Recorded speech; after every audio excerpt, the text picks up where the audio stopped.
After a decade's worth of storytelling, spread across 15 movies of varying quality, the dceu comes to an unceremonious end with the release of Aquaman and the Lost Kingdom. And what a wild ride it has been, boasting its fair share of highs and lows. So it was indeed a bittersweet affair, heading into the new Aquaman, even as I wondered how it could possibly wrap up the entire franchise in any meaningful way. But as I quickly discovered while watching the film, those aspirations were never on the table to begin with. Hi guys, Michael Abaimi here, and today, I'm reviewing Aquaman and the Lost Kingdom. Serving as a direct sequel to 2018's Aquaman, the movie finds its titular hero adjusting to life as the ruler of the underwater kingdom of Atlantis. He must also pull double duty as a new dad, having started a family with love interest Mera since the events of the first film. Meanwhile, his arch-nemesis Black Manta is still hell-bent on getting revenge, a pursuit that will bring him into possession of an ancient artifact that imbues him with superhuman strength. In order to stop him, Aquaman must seek help from unexpected places, or risk failing to prevent a global catastrophe that would threaten all surface dwellers and Atlanteans alike. It didn't take me long into Aquaman and the Lost Kingdom before I could tell that there was something clearly wrong with the movie. Perhaps it was its derivative story that first gave it away, as it borrows quite a number of plot points and story elements from the likes of The Lord of the Rings, but never quite matches the brilliance of the execution. Or maybe it was a stilted dialogue that often had the cast sounding like actors in an amateur high school play. Or the way the film relies heavily on exposition dumps, with characters even offering running commentary on actions that should be otherwise apparent to the audience, almost in an effort to ensure understanding amidst all the chaos. And there was indeed a lot of chaos involved, as the film kept piling on set piece after set piece. It didn't exactly help that some of the effects bringing those action scenes to life were of the questionable sorts, with varying degrees of quality in its creature design and the sea of CGI it inhabits. Even the licensed music that accompanied some of those scenes sometimes felt stacked on, barely serving to elevate what was going on screen, and instead acting as a distraction. All these things ultimately coalesce to create a movie that often feels sloppy and unfinished.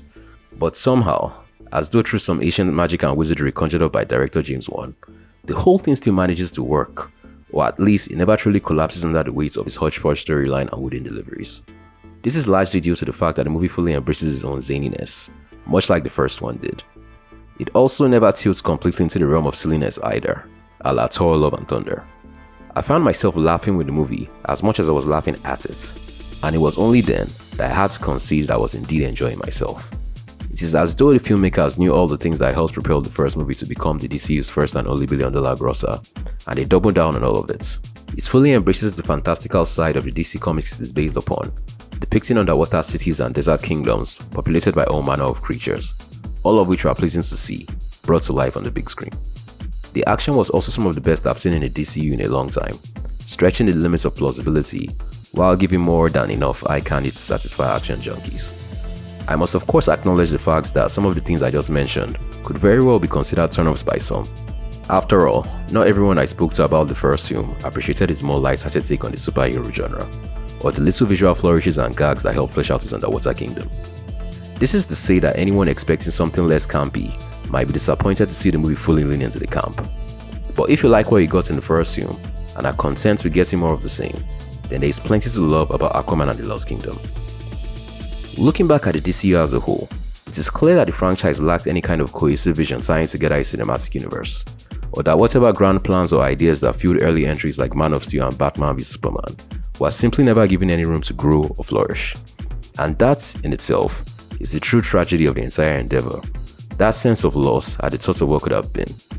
But as far as final entries go, Aquaman and the Lost Kingdom at least serves as a worthwhile last hurrah that I can easily recommend to fans of the first film and anyone looking for some effects-heavy entertainment over the holidays.